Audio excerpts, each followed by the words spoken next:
E aí, galera, existe uma competência que derruba muita gente na redação e a galera não se dá conta. Vem comigo e descubra hoje, aqui na aula do Monteiro. Vem, Enem!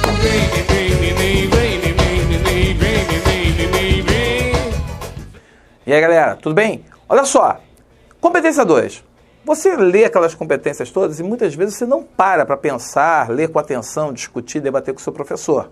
Muitas vezes o professor até lá na frente explicando e você está dormindo, você está pensando no time de futebol, está fazendo lá, mexendo no seu Instagram e você não para observar o que o professor está passando para você. São informações importantíssimas.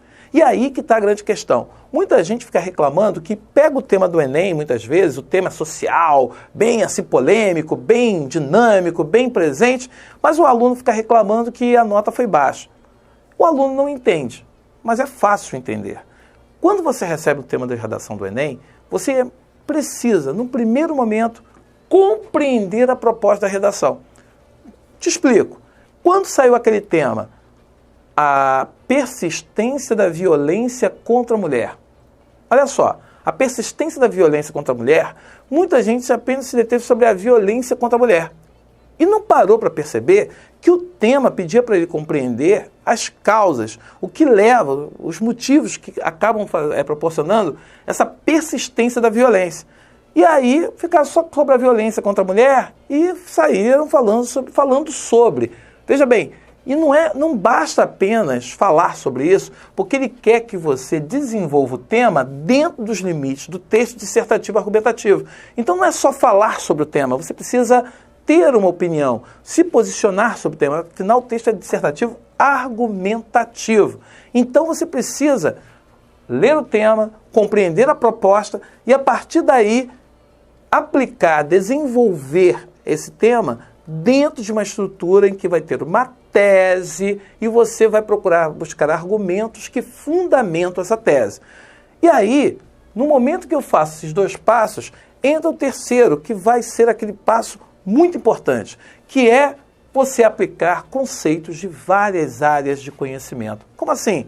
Você trazer a biologia, a química, a sociologia, o desenho animado, o cinema, a literatura, você trabalhar com diferentes áreas de conhecimento e demonstrar que você consegue pegar o tema, ter um posicionamento crítico e relacionar com várias áreas de conhecimento, faz com que o corretor perceba que o seu texto é autoral, que você consegue ter uma autonomia na produção do texto, e seu texto vai ser diferente de muita gente, porque provavelmente você não vai pensar da mesma forma que o outro pensou. Eu me lembro de um dos textos que tiraram no último Enem, em que a menina, para falar sobre a questão da dificuldade das pessoas, da inclusão de pessoas portadoras de necessidades, e aí eles botaram auditivas, a menina começou falando de Brás Cubas, Memórias Póstumas de Brás Cubas.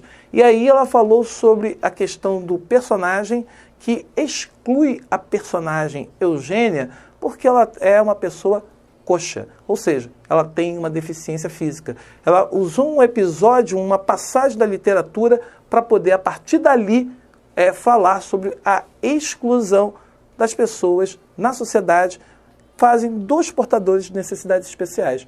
Claro, os auditivos estavam incluídos nesse grupo. Então, veja bem, a literatura pode funcionar maravilhosamente bem. A gente vai dar uma aula aqui só sobre uso da literatura dentro dos temas de redação. Então, procure acompanhar aqui o projeto. Eu espero ter ajudado vocês. Procure prestar muita atenção nisso.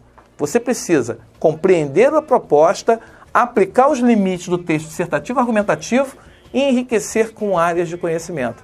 Juntando esses três, você está dentro da competência 2 e, com certeza, os 200 pontos ficam muito mais fáceis. Então, fico aqui esperando vocês. No próxima aula, no próximo encontro, dá um like aqui embaixo, dá uma curtida, se inscreve no canal, fala com um amigo, fala geral, porque agora aqui é o Enem. Então, vem, Enem!